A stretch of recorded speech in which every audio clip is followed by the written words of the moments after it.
designs of the social media feeds, specifically when it came into the feed flow, is actually designed this way. It doesn't always give you what you like. Keep playing on your dopamine levels till you reach the point where you continue flowing, waiting for your unexpected rewards, and then you lose control of your will. That's what was banned in Australia. All right, we're live. The new episode of the TrickCast is here. Amir Abdelazim, as always, a pleasure.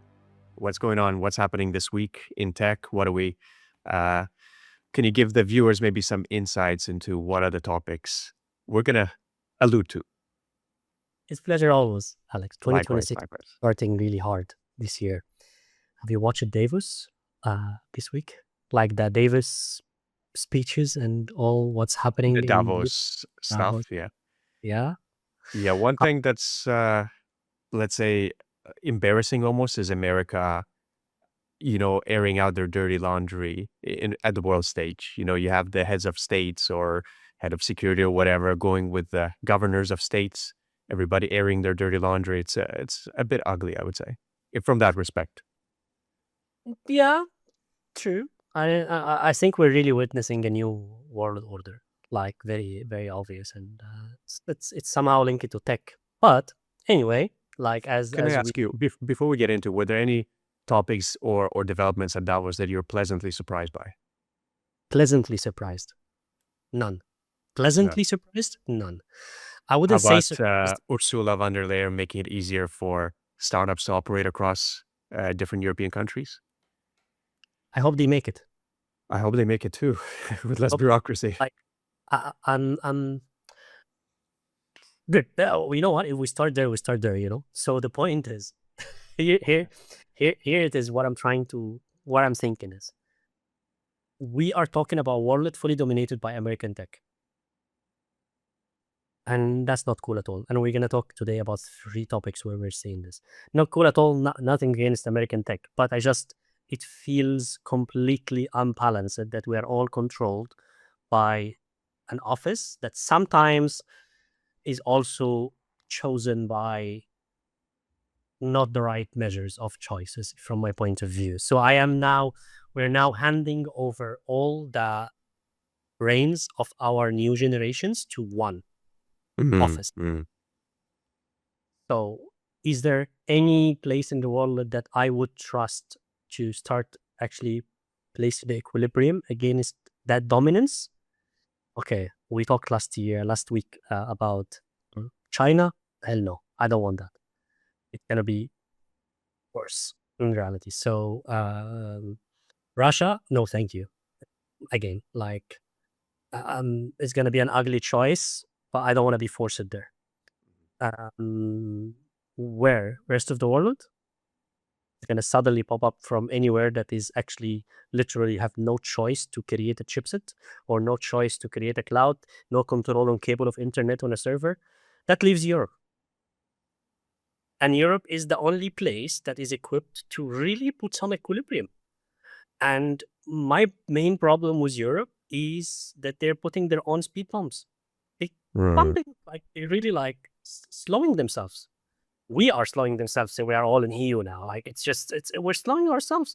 It's very hard to where's the grant? Where's the fund? Where's the rule? Who's gonna finance this? Where are the banks? Where's the soft bank of Europe? Where's the Silicon Valley of Europe? And now have we been talking for the last maybe 10, 15 years about making sure that the regulations needs to be like softened a little bit? And I understand. Consistency is one of the main significance of EU and the regulation and safety, and I love that, and it's amazing. But some balance needs to be struck here because we're falling, right, falling there. Like zero. And even the German, was it at Davos that the German chancellor basically admitted that doing things like shutting down nuclear power in Germany was just a completely wrong idea. And a lot of other heads of financial institutions coming out and saying, for example, the administrations that were in power during the whole COVID situation in US, as an example, were making it very difficult for businesses to focus on business.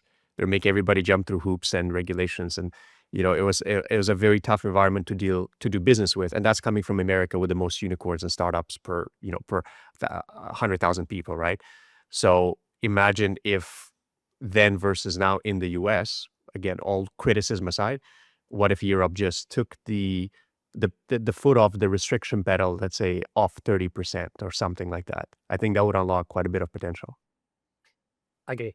I think Europe is operating out of, let's put it let's say intentions matter, and the drivers in EU is let's be safe. It's like fear, and let's be safe. And the drivers in the US is the American dream. Let's make all dreams come true, and it is the place. It's whenever you are sitting and you're trying to check the speed where you can really make an idea come from an idea to reality in Europe or in Middle East or in US, US wins by 10 times. And then things gets done in reality. And later we're going to talk today about like amazing Mark from Boston. Boston Dynamics. Yeah, and he has his fantastic rule is like build it, break it, fix it. Quick, let's finish. Like while in AU it's really slow and burdening and like very hard to confuse, and again I think they underestimated the amount of languages as well. So yes, I am so happy with what was the announcement. I'm just skeptical if it will happen or how long it's going to take. Yeah. Like one thing I wish somebody in power there would listen to one of our episodes. And I'm speaking to co-founders like quite often. And there's quite a few companies now that I know that they started out with a company in Germany, and then maybe they spun out a second product because, as you know, people who are entrepreneurial, they tend to see opportunities in different niches. So they don't register their second company in Germany, or they will find some other tax haven and they'll go work from Spain, from Madrid, from Barcelona, from other places. And now, next thing you know, they're relocating the whole team to Spain, and they're hiring locally in Spain. The German government is losing in real time, but they don't have a pulse on the money meter to see the impact in real time. But it's something that's over the past 2 years, I've seen it more and more, that companies will ask us, hey, can we, we have a company in Malta, we have a company in Cyprus, we have an entity in Estonia. And I think Germany is losing out big time, as an example, given that we're both, focused on the German market a lot. If we still talk in EU, no problem. If it's still going inside EU, I have nothing against it. And I think this like either becoming the EU or not becoming like EU. Like I know that's where I am actually part in like emphasizing on here. I have no problem if people if it goes to Spain, but I think questions need to be asked. But I doubt it's actually only going to Spain. I think it will be going out completely, and act that the driver in the mindset of the regulator in Europe is tax. It's where it all starts from my point of view. The regulator in Europe should start thinking gross. With a carrot, not the stick. Yes. It's like, no, it's actually tax evasion. No. The person wants to... Tax was always high in Europe. And people who come to Europe know that tax is high. It's never the problem, actually. The problem is now it becomes hard to get the right talent, to get the resource, to set up the company, to get the regulation, to launch it. You cannot test it. You need to go through like the 7 circles of hell to actually get a health tech product out. And given Apple, the giant, with all of their muscles to get like their Siri integrated in ChatGPT. Sorry, Siri, to disturb you. Stay silent. It took 1 year to approve it in EU, compared to actually like 2 seconds in the US. Well, it. I'm sure there's more topics that we're going to cover in the space throughout the year, but maybe let's get into the 3 topics that we have covered for today, the main ones. So the first one, as we've seen lately, there's been a really tight squeeze on social media access, specifically for younger people. Right now, we have the authorities citing security and privacy, and it's for the benefit of the children. And at the same time, me and you have had this conversation, debate a couple times, is who really decides what should be banned and not banned, right? We have so many things that are the public norm, like drinking alcohol, that's more damaging for you than some other stuff that's completely legal, right? Like, so I think that's going to be an interesting topic to see who's right, who's wrong, or at what even level is banning okay? Is it banning some features? Is it banning access to the platform? Is it banning the cell phone completely, right? Is it self-control, self-banning, or is it parental control? So we're going to get into all of this. And we've seen that happen in Australia kind of as a testing ground. They've been kind of the first on pushing a lot of the restrictions, let's say, outside of the EU, I would say. And on the same note, we got the situation developing in Iran that doesn't seem to be in the news as much as you would expect for some reason. Now, for those that don't know, there's been several attempts by the Iranian people to kind of rebel against the government. Let's call it a dictatorship, right? If you look at pictures of Iran in the 30s and 40s, people are at the beach in their bathing suits and they got beautiful cars, beautiful cities. And over the past, what is it, 30, 40, 50 years, that has been the complete That reversal. And 1979. right, and the people are protesting. Iranian, Persian people are very intelligent. They have millennia of being at the top of the education, right? Introducing a lot of things in modern mathematics, arithmetics, astrology, astronomy. So it's kind of like the breadbasket of a lot of that early education. And now we see people are shut off from the internet. They don't have access to. They can tweet. They can organize. They can protest, and it's limiting a lot of the possibility of them revolting against the government. So we're going to talk about shutting down the internet on a national scale, not just on a certain age bracket. And the last one, a little bit swerving off this main topic, but we're going to talk about the Boston Dynamic humanoid robots again. I know we've covered robotics quite a bit lately. It seems to be the not even the trend, I would say. I think it's the next era that of things that are going to stick around. So we're going to talk about who is the genius, the trickcaster behind the Boston Dynamics Atlas robot specifically. So, is there anything else before we jump in, Amir, that you want to mention? Let's roll our sleeves. Let's chat. What do you think about social media ban? Well, can you give us maybe a bit of a background? What's actually happening? What are the implications? What are they discussing, or what's been approved? And maybe we can get a little bit more nuance there. Okay, I think somehow related again to what we were talking earlier about the U.S. Dominated social media algorithms, and suddenly also like not suddenly a good platform, TikTok, and in a way or another, people are starting to get aware that social media is putting pressure and an insanity of the mind. It's getting into from what it was purposed for earlier to become like really an addiction, asking for validation, algorithms that are designed for Addictiveness, really tested yeah, for and what? it's really done in a way to make you scroll, and it's it's forcing you to scroll, and there's science behind it, and there's actually more and more optimization to algorithms to make sure you continue scrolling. And it's there's been very interesting science and publications about how social media is pushing the human brain behind the cortex, and then after some time in the scrolling of the timeline, you lose control, you lose the decision. So humans are wired for a beginning and end of everything. We are wired for that. And the clock in our head is the cortex, and the cortex is where we actually decide to stop. And the way the algorithms are being designed is in it doesn't give you. There's a trial actually that happened in the early 80s where it was testing the addiction, and I think maybe we talked about it in one of the episodes, where if you have a rat in that trial, and the rat is whenever you go and do something you get the cheese, and whenever you touch the place you get punished, and if it's consistent between the punishment and the treat, so you touch the box you get a cheese, you touch the box you get punished, but you touch the box twice you get a cheese, you touch it 3 you get no cheese, you touch it 5 you get electrified. And that algorithm that doesn't always give you the satisfaction, It's unpredictable.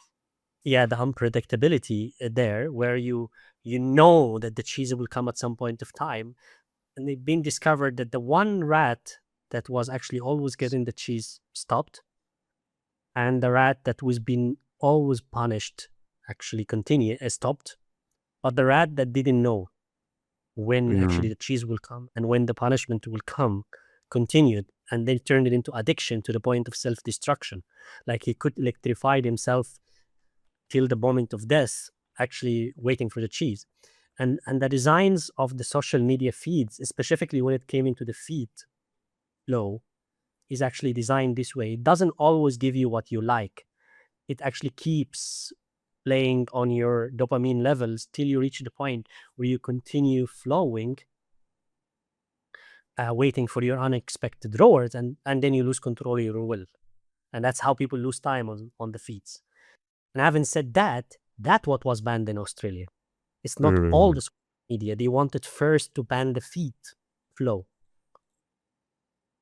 And obviously, technically, it became impossible. So they deployed the next law and said, no, no social media at all below 16, with few exceptions and few people protesting. And honestly, I like how they thought through to make sure that that is not even passed around, and a fine structure as well. It's mm, 46 mm. million per violation. So they made it really expensive for social media platforms not to enforce it.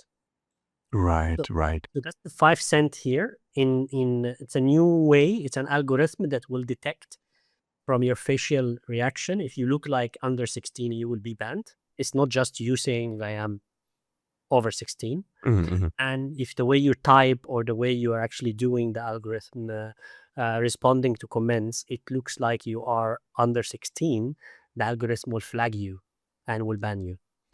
The pilot started in Australia and it was approved in UK. So I'm reading at the same time that in Denmark, they're planning to do the same thing by mid 2026 for people under 15. France as well by September 2026, people under 15. EU-wide, 16, it's been proposed as part of the Digital Service Act. So in Australia, by basically by now, I think they're cutting out or banning 4.7 million accounts, existing accounts. So Yeah. one thing which is interesting in Denmark, actually, that you get an option to have a parental opt-in from the age of 13, which I think makes sense. I think that the parents should be involved in the process. I don't think you should flat out ban it, but the fact that you're letting parents have a say, I think that's important. I think the problem in the banning, in my point of view, is what are the alternatives? What are Like, the alternatives?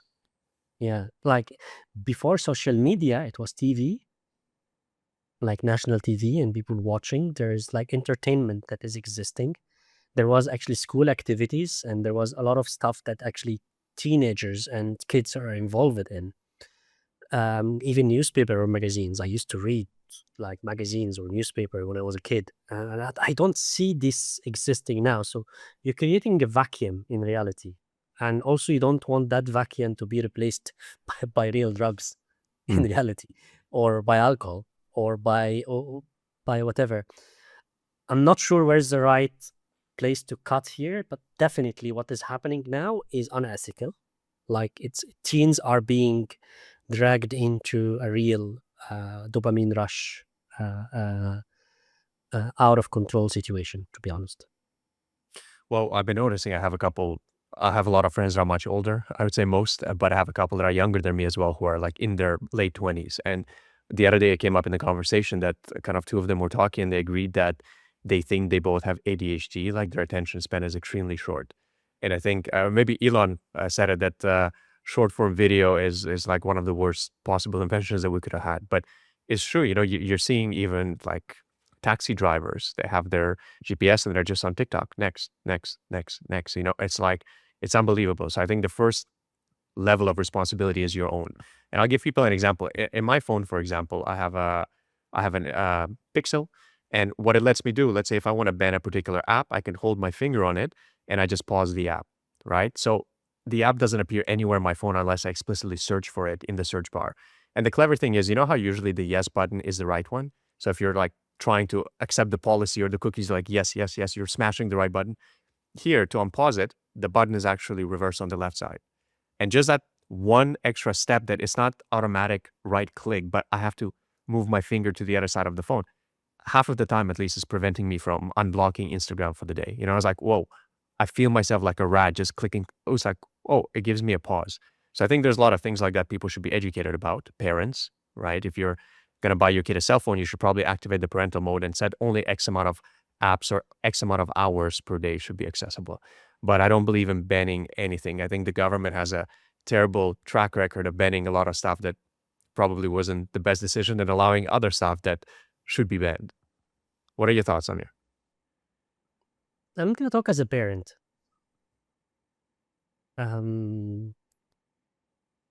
I would have loved to spend more time talking with my kids. And I guess it goes mutual. Like both sides in reality are I would also scroll, and I think my kids would also like be scrolling or interacted, and slowly. And I consider myself like a tech person. I know how these things work, right? So I started. Maybe they didn't know that, but I started following the same channels they follow on TikTok and in Snapchat and in Instagram. So I had an account. I called it my. Uh, um, Your how do I backup call it? here. Not my backup. It's more my monitoring account. So it's not like a hidden For account. They know testing, it's yeah. my account. Yeah, yeah. It's actually tailored to their um Their feed type of content. their feed type. So what they like to watch. So I kind of watch what they watch, not what algorithm is designing to me. And I start to see what are the new trends that pop up, and then they will be seeing it. And by time I started to kind of understand that there is now a new trend coming on certain things, or a new challenge that will be posted, or a new something that they thought, and then I later start talking about it in explanatory way, and try to see how we can together understand that this is not right. Don't do that. Like but I think the first thing as a parent I would talk about, I would have loved that the ban of the social media is has been done earlier, actually, because in reality it gives the family seed the right way to shape the brains of your kids according to your family traditions. Now you only have 10% or 15% say on how the brain of your kids are shaped. The rest is coming school and social media and friends. And you lost control in reality. Do parents need to have control, at least in that age, on the children? I agree. I think we should, because it's our responsibility. It's they should not know how the world works. They should know how the world should work. You create a frame of idea here. So as a parent, I would say I would have loved that to happen earlier in terms of planning in reality. But as Amir, with all the collective sides of my personality, I would have loved that there is tools given and taught and practiced to the parents to be able to navigate through how their children are navigating the world, because they will navigate it as well. I don't want my child to wake up at the age of 17 and start suddenly getting into wow rush as well. What the fuck I was missing here? Like this, it also has a bad impact from my point of view. Well, what do you think? When is do you recall how old you were when you tried your first sip of alcohol? 32. Or, okay. So, to me, growing up in Europe, it's probably 5. Then Yeah. maybe 7, then 9. But the thing is, first time it was my grandpa, as a joke, would replace maybe the grape juice with wine, and I have it, and it's kind of gross. And then, he'd play a prank on you. So you kind of have this idea, ugh, I don't want to touch that, right? Or the first time I stole my grandpa's cigarette with my best friend and we almost suffocated, never wanted to smoke again. So, we're slowly introduced this. Okay, then next thing you know, it's one sip for appetite. It's becoming a normalized thing. So whenever I hit 16 or 18, whatever's the legal age to buy alcohol in different countries, I didn't rush to go there and say, yes, I'm going to be the first. Now, when I moved to Canada, and it's 18 in a couple provinces, 19 in most, people don't know how to drink, right? Which I'm not saying as a compliment. Oh, I know how to drink. I don't. But you get what I'm saying, right? They're not slowly brought on to know, to measure themselves, when to do it, when not to do it, in what context. So when they get 18 and 19, they go crazy and they binge drink, they puke, they pass out. It's a nightmare, right? And it happens every single time. So I think I have a problem with people offloading their lack of responsibility on daddy government and say, daddy me harder, right? Enforce me harder, control me harder, in the sense that it's your kid, it's your responsibility. You don't have the right to complain what ChatGPT or what social media is teaching your kids if you're not involved into what they're watching there. And how many parents at the dinner have you seen just throw the iPad to their kids while they're there just to keep their mouth shut for the next hour and a half? And that's their parenting, right? I'm not blaming them. Everybody has their choices. But if you're going to trade your career, money, and maybe you leave your education of your kids up to the government and ChatGPT, we have a bigger problem, right? On the educating parents rather than that. So I don't believe in actually banning anything per se from the government. We have the free market. We should have some stops in place for something harmful, right? Like underage person shouldn't be able to buy a gun, or some crazy stuff like that. But I don't believe in bans at that level. The point is, I think I take from what you said a couple of things, Alex, and it's like let's debate it a little bit. I would put between brackets the word social. So and social, it's how I thought of alcohol. Actually, it's a social activity. How I thought of smoking a cigarette, it's a social activity. How I thought of playing a football with my friends in the evening, it's social activity.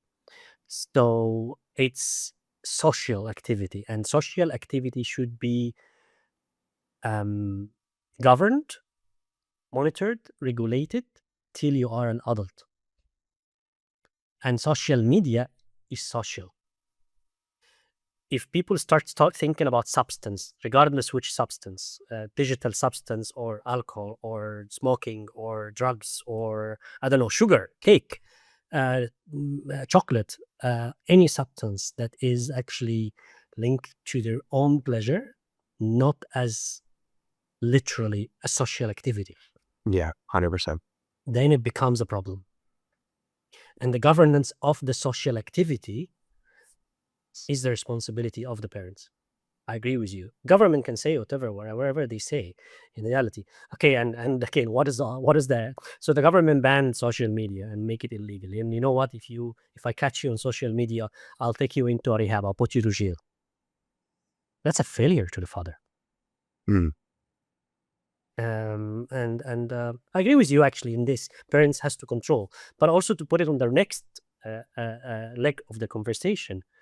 The current parents are also a generation that has been growing, learning through social media or YouTube. It's the YouTube generation.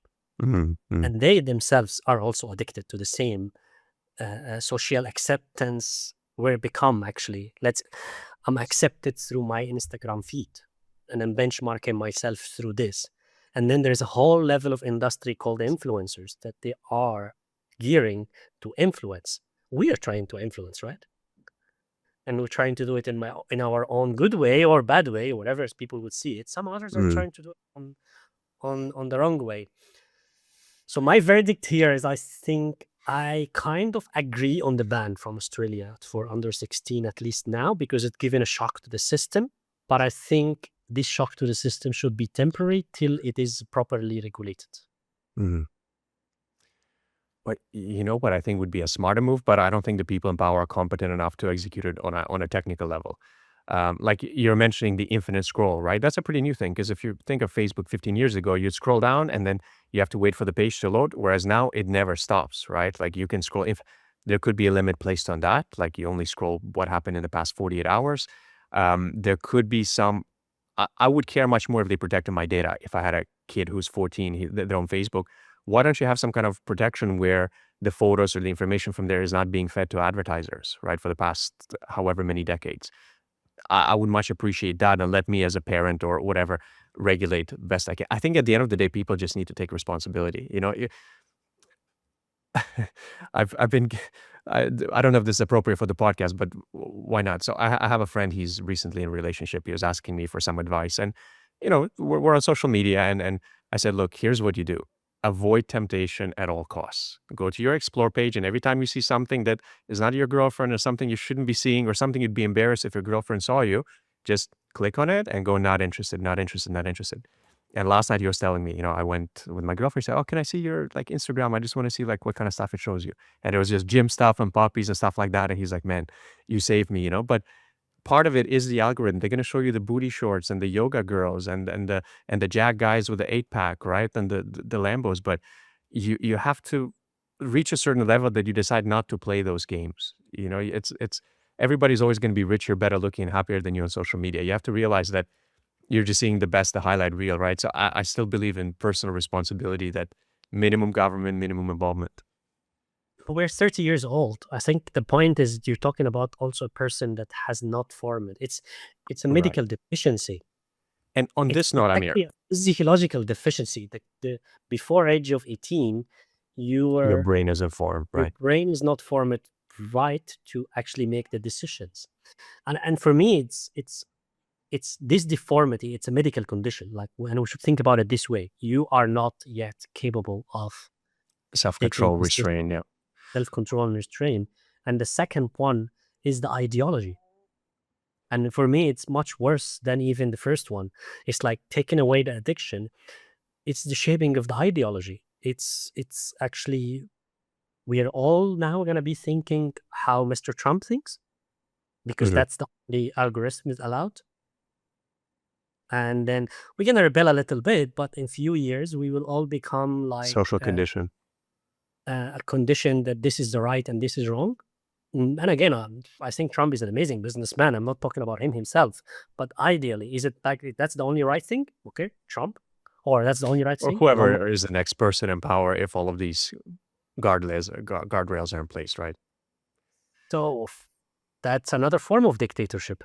Well, look, I thought if you were to start again, and let's say your son is growing up again, and you have the choice, at what age would you allow them to be on social media, and what social media channels would you allow them to be on, right? Till what age? So I thought I'm probably not letting my kids have Facebook in the first place. Maybe YouTube, but again, with certain parental control, right? And watching what they watch. But your kids don't need X or Facebook until they're, in their teens. No, I would allow it to be existing from the age of maybe 13, but as a social platform. Communicate with your friends. You know what I was doing at 13 on Facebook? I was buying PSP, like the little PlayStation Portable, and mini dirt bikes, and playing with them and fixing them and reselling them for an extra $50 a pop. So Yeah. So I don't think they'd be able to keep me away from social media from doing business at that time. it is, but that's beautiful, and that's how actually it should have worked. It's actually full control on who is there. It's a social media. So social is your friends in the class, is your friends in the sports. Mr. Cristiano Ronaldo is not in your circle, is not your social media That's friend. right. That's right. It's I would have said it in that manner. It's your friends, it's your influence circles. Maybe your teacher, maybe your uncles and grandparents, the circle. Maybe you're organizing a field trip and you have a Facebook group within the school community where all the parents are signing the consent forms and suggestions and polls I and stuff would, like that. if time actually allows me, I would completely, and I will make it really illegal actually, the For You page or the recommendations that are popping up. And again, I think we didn't know at the time as well. And it's fair to say that we didn't know at the time. And I think I'm sure it was a brilliant marketing act from a brilliant business entrepreneur that came with this idea and decided that it is the best way to monetize ads. The only thing is, my kid is not the person deciding on where to buy. I am deciding. So give it to me, not to him or not to her. Well, maybe to change notes from social media to some anti-social media, and let's spotlight what's happening in Iran at the moment. So we gave a bit of an overview. There's been protests. There's been an internet shutdown, leaving 92 million people without internet. I'm on X regularly checking for any updates, and it's hard to get anything from people on the ground. So how is that different from the social media ban? If they can turn off your social media or ban you from accessing it, and they can turn off your internet at will, what's the solution? Is that comparable, or yeah, what are your thoughts on this situation, Amir? It's such a savage way of applying the same thing that the rest of the world is trying to do anyway. So if you go to China, you will see only what the government of China wants to show you. If you go to the US on TikTok now, you will see only what Mr. Trump allows you to see on TikTok. And if you go into X, you will see only what Elon Musk is trying to show you. And when the EU is saying, no, I don't want to do this, I want to regulate it a little bit and have a say in the algorithm, Elon Musk is not happy with it. So I think when people give themselves the right of saying, taking the moral heights and say right and wrong, that's what happened. So that's a savage, non-techie way of actually doing the same thing. And I think Iranians are getting better and better. This is not the first time they cut the internet. They're getting better and better and becoming selective as well in cutting it. It's one of the hardest time. All my heart is with the Iranian people, because I think we are seeing this. And again, I don't care about dictatorship, to be honest, because who defines dictatorship? Am I softly taking you into leaving your will, or am I hardly taking you into leaving your will? I'm against violence and savage way and taking people wishes by force. If all the Iranian people want to wear khimar and let the beards go and focus in their own religious rituals, I have all the respect for that. And they should do it the way they like. But the Iranian people, or big part of the Iranian people, are saying we don't want that. Mhm. And that's where the conflict starts happening. So, and if people are saying we don't want something, and with that amount, being violent or savage towards them, that's something I don't agree on. Now, cutting the internet is cutting the human right. And that cutting the human right, it's something I have a lot of question marks around. And it's interesting we mentioned China briefly, that it's kind of, as the internet was growing, the whole Great Chinese Firewall was kind of built into it, right? So the systems were, they learned from our lack of control, right? And they built it into the system.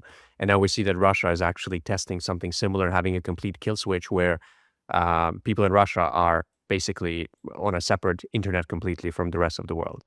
And it's interesting that they suggest that they would do it in times of crisis, right? So, in other words, when the leadership maybe is not happy with the people speaking against them, we have a crisis. Let's call an emergency. Let's shut the access to internet, to social media, to all of the external communication. It tends to be quite often the situation, right, where the government seem to almost cause some issues because then you can have crisis control.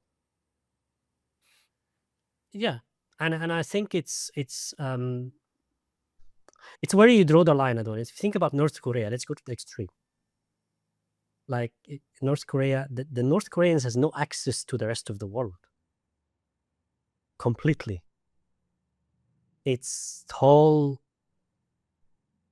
the majority of the population are actually well trained, well educated, well brainwashed, that the reality that they are living is the only reality. And that's where actually the ultimate aim of every dictator, if you can call it this way, that I want my people to be living my only reality and let them live that reality the way I actually shape it.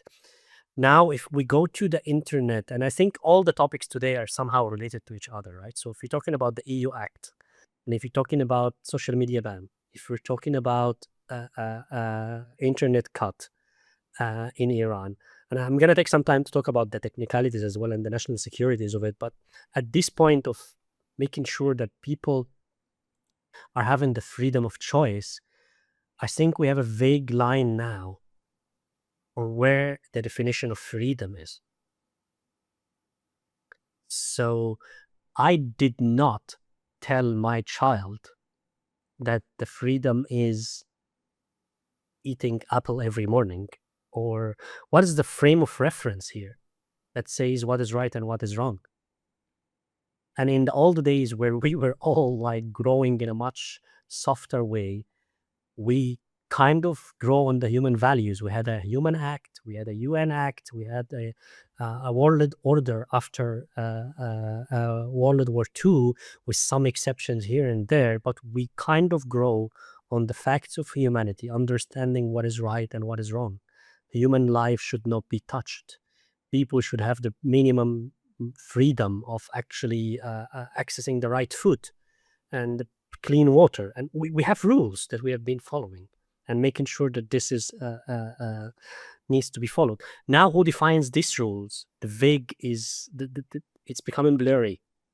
Do I need the regime of the Iranian regime to continue feeding the people that they have the supreme fed of God through Ayatollah, and accordingly, that's how they should make everyone's else life sacrificable? That makes them poison to the rest of the world. But I also don't want anti-Semitism fanatics saying that me saying that Israelis killing Gazans is anti-Semitism. And I also don't want that to say that the Ukrainian people living in 1 - 15 degree cold now because someone decided to cut the energy for them is an act of defense. No, that's not act of defense. That's war crime. That's genocide practiced by the Russians against the Ukrainians, and that's genocide practiced by the Iranians towards their people. And that's a genocide practiced by Israelis towards these people. But the fact here, what I'm trying to say is, there was a line that we all agreed on. That line is becoming blurry now. Well, don't you think with Starlink, that's something like Starlink, right? Starlink is the first. It's not going to be the last, but there's going to be other alternatives. People are going to find a way. You know, the cyberpunks, like there's always going to be a Russian engineer who's going to find an open source solution to the internet ban in Russia, right? It's those guys are like some of the best hackers in the world, and some of the Eastern European developers I know in general. Um, and I think whenever Elon stepping into Ukraine, sometimes saying, "Hey, Russia bombed your telecom, your stations, your transformers. We're going to provide free internet for you guys during the period of this war." I think there's going to be other solutions that somebody is going to be hard to control the local infrastructure because the infrastructure network is almost becoming globalized. And even now, like I'm trying to order Starlink, and in some countries that I'm planning to travel to, like you still can't really use it. But it's interesting to see how some countries are so relentless to give up on maybe their own internal monopolies of the telecom companies, of the energy companies. And I don't think that's going to be able to hold for long. I think we're going to have solutions in the next 10 years and alternatives that is becoming a more and more global world. Let's talk a little bit about how internet works. Like Starlink is available in Iran and open, by the way, and people didn't manage to tap it. Actually, it was riskier for them to tap into it. So if you follow the news in Iran, when people were able to tap into Starlink, that's where it's like you're lighting the lamp in the middle of the darkness. So you're literally pointing to the police to come and attack you or arrest you. So they will be able to spot you. And technology and anti-technology, they somehow grow on the same time, but Hand in hand. hand in hand. So how internet works is, at the end of the day, I want to pass a message to the international world. And this message, I have to push it through, let's call it internet highways, subsea cables. And that has to go there. Or you can push it to the space and bring it down from the space again. But the connection between the your local content and your international content has to go through routes. Let's call it airline routes. Still, it's a regulation that is existing. You cannot just take a civil plane and fly it over and go somewhere else. It has to go through a certain way. It has to be approved in the airspace, and it needs to move on that direction. The same exactly for internet. So if you want to pass internet from point A to point B, that is not the same legal restriction, you will have to follow the protocol. That is worldwide protocol. And but what needs to be done is that we need to define that actually blocking that worldwide protocol it's an act of war.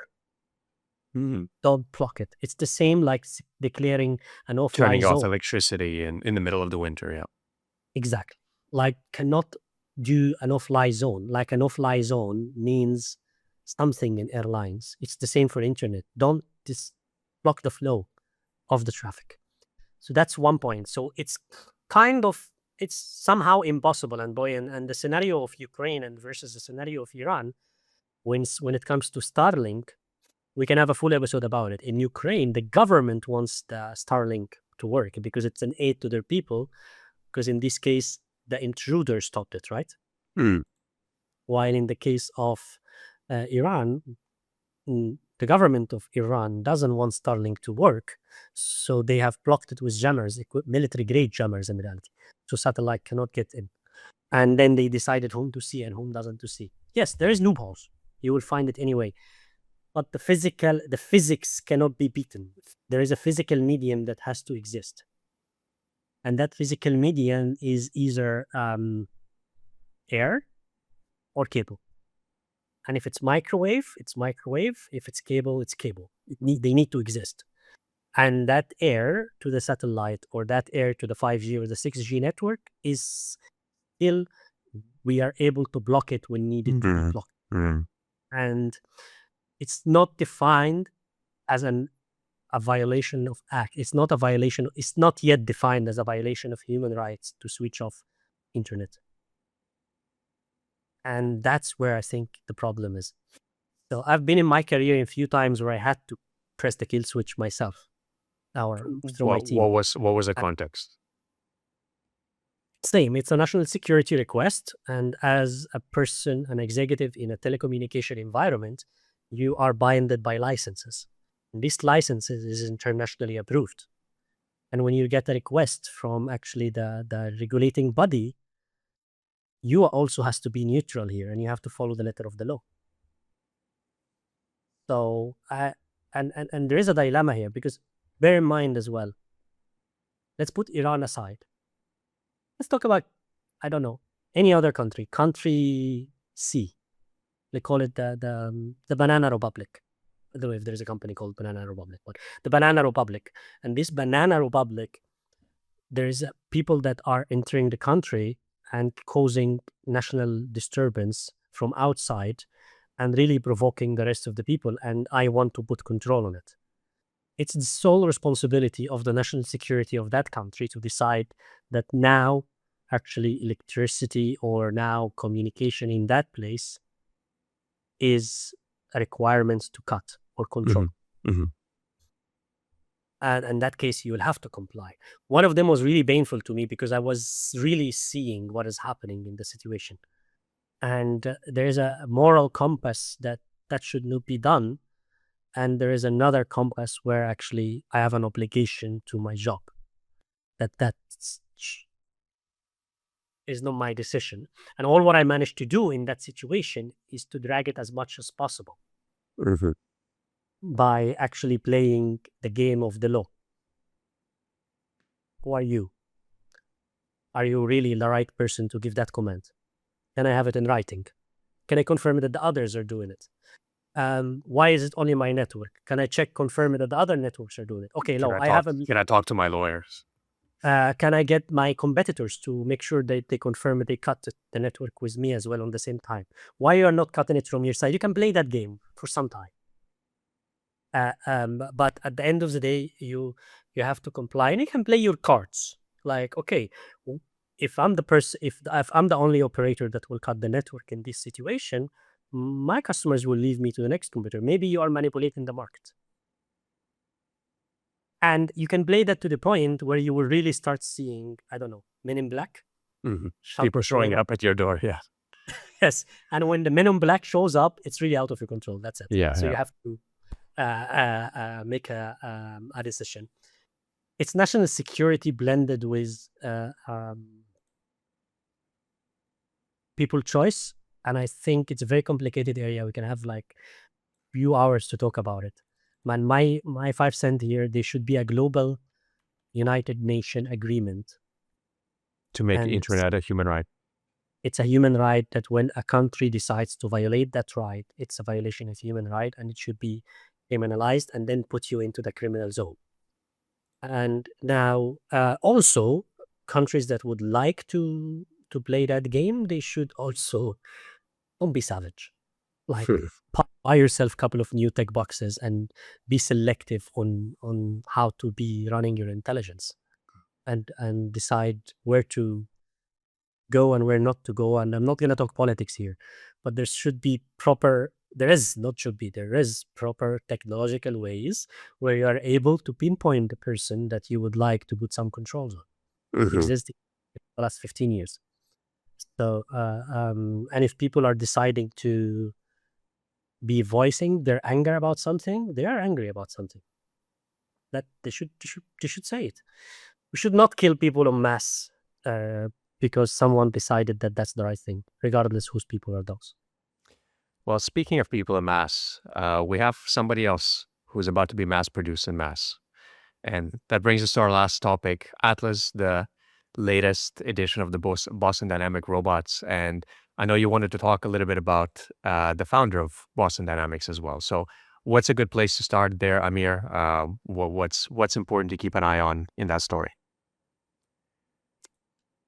13 years ago, Boston Dynamics put out their first prototype on YouTube.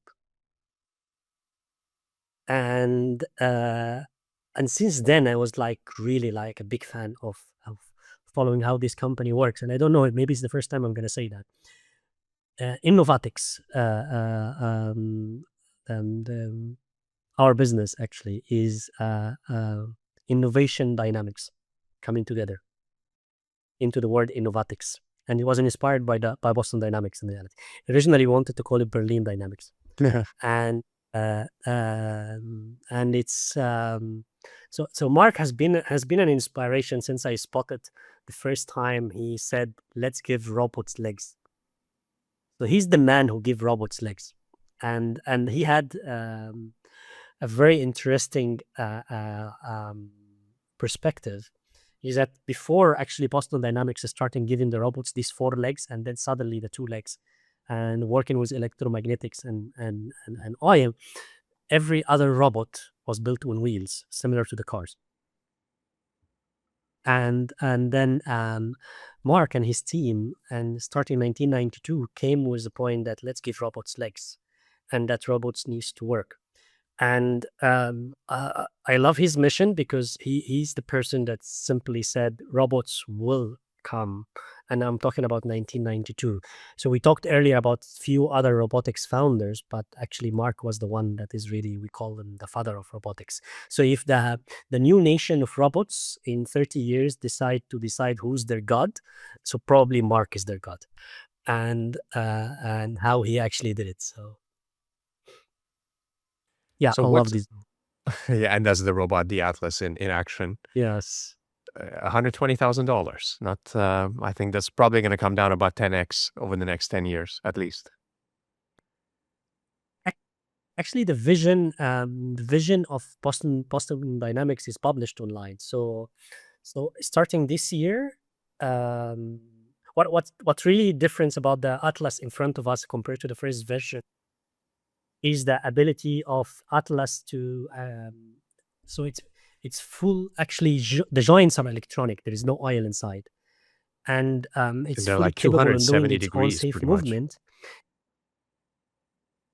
Exactly, almost. And it has been trained on 10,000 scenarios of handling its own. And it has a kill switch. Really like a masterpiece, to be honest. And it it's capable of course, is going into the famous Boston Dynamic posture, which is the dog posture. So if you go into any, like, I don't know, any conference for the last 10 years, you will see the Boston Dynamic dog Crawling the robot, yeah. robot, rolling robot. Yeah. So I think the current vision is from now till 2039. The coming 5 years is actually pushing Atlas into manufacturing. Atlas will go into doing nursing jobs in 2028. and taking senior houses and medical roles in 2032 and becoming a household on the mark of 15K in 2039. Now, So, public in other roadmap, by the way. words, what does that mean for the average person in 2035, 2040? So starting 3 years from now, if a person is having a senior parent or a senior person and you would like to get that senior person taken care of, you should be able to get a 50K Atlas to take care of home nursing. And if you want to have a full robotic household support from Boston Dynamics, it will happen by 2035. So, Yeah, and the price is going down. to bring it back to the initial conversation with Davos, maybe just to wrap it up, as we've been going for quite some time, but Elon said that it's not out of our reach that in the next 5 to 10 years, any, let's say, developing, or as you call it, third world countries that require doctors, or, even take northern territories in countries like Canada, where it's hard to get doctors to move into like a small Inuit community, right? Where salaries are usually double, but they still can't get doctors to move there. You will foreseeably have at least one of these in each community that, like you said, cost 20, 30, 40K. And it can basically do the job of a doctor, more or less. And I think they're even talking about how like neurosurgeons will probably be replaced in terms of the accuracy and the precision of these robots. I think we're already there, but it's probably not as smoothly integrated into like the typical surgery procedures, right? But it's going to be pretty incredible to see. Like, you think that medical errors are going to drop. People are going to have easier, cheaper access to medicine all over the world. I mean, that's pretty huge for humanity. Cheaper, I don't know, but access definitely will exist. I'm not sure about cheaper at all, because like we're still talking about energy, we're still talking about cloud, we're still talking about a lot of things, and we're still talking about connectivity. So I doubt I will be able to. Just earlier we were talking about how internet works, right? Sending a robot into a village in Congo to apply a medical surgery. If the robot holds its own cloud inside, that's too much power, which means power should exist somehow to. I don't need the robot to lose battery mid-surgery. And all you will need to reduce the power and run it onto a full communication channel, which means 6G, like sub millisecond to reach this accuracy, and which means the routes of the internet itself needs to be like really highways, like German autobahns, like going to high speed, and make sure that that connectivity works. However, it will be definitely a solution to be used within the local network. I think it's more of, I still believe we should be we should still be talking about human in the loop conversation. Hmm. Maybe there's a real doctor available in that remote area with maybe 5 robots, and within the local He's making the ability, final say, and yeah. that needs to be done this way. But it's happening. And I guess what I will try to say in this conversation is, let's not come in 2046 to say, oops, let's put some regulations on social media and make sure that the kids under 16 are not accessing it, or equivalent, oops, robots are going out of control. Let's not have that oops moment in 2046. We're seeing now what technology can be doing. Let's actually Let's not agree, all mess of us around. together, and put a kind of a new order that we So have to all abide with. I think the very first thing they should do is have like 3 deadly rules, right, for robots. Do not harm a human being, do not kill, like, some only be helpful kind of in that way. So have some kind of, I don't know, let's all come together with 3 or 5 rules that the robots can absolutely not break. So we don't have Will Smith and iRobot in a couple decades. So like you said, it has a kill switch. Every one of these should have a kill switch somewhere on the front, on the back of the head, that you just tap a button or you punch or whatever, and it just shuts down, right? And there should be rules like, absolutely do not harm human beings, do not kill, do not, follow any orders, or not be jailbreakable in that respect, where you can train a robot to shoot somebody with a gun. Like, there should be certain things that we just, uh, yeah, can that even be done? Can we have some kind of a kill switch, or how would that even work? And declare that you're a robot. Like, don't want to be talking with you and suddenly discover that Alex has been fooling me for the last 2 years, 3 years, and he's a robot. So like, it's it needs to be done this way as well. I think there's a lot of rules, but I feel we are in a situation where exactly post World War II, where the world has been redrafted into an order. You have the United Nations, you have the UN Council, you have NATO. International Mineral, you have NATO, you have started to put institutes that governs that world there. And I guess this is time where we must have that institute that governs the digital world and make sure that we are all abide. There will be violations. There will be people not abiding by rules. There will be people getting out, but there should be a global consent that now we need to act, because otherwise. And anyway, even post World War II, we still have people that deciding that they have the right to kill someone.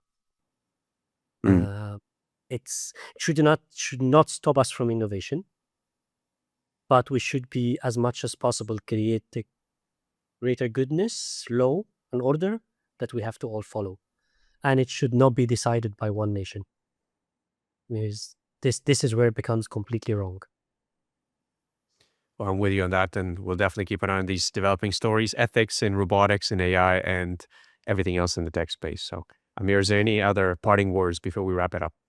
I'd like really to close with Mark words, with his real trick, and I admire build it, break it, fix it. I think we've been talking intensively about the moral code of engineers, and really raise this. And all engineers must have their own vows, by the way, to do no harm with their knowledge, and that's a must. I think we should to do, but also we should be inspired by amazing engineers like Mark. So build it, break it, fix it. If you haven't broken it when you're building it, then you didn't reach the limits yet. So, and 13 years ago, Atlas was just crawling and maybe doing some moves and sounds. Today, Atlas is carrying 50 kg box in a manufacturing. And folding your laundry. And folding your laundry in reality. So, so I will close with this: build it, break it, fix it. Well, that's a good way to put it. Thanks everybody for watching, and see you in the next episode. Cheers, man.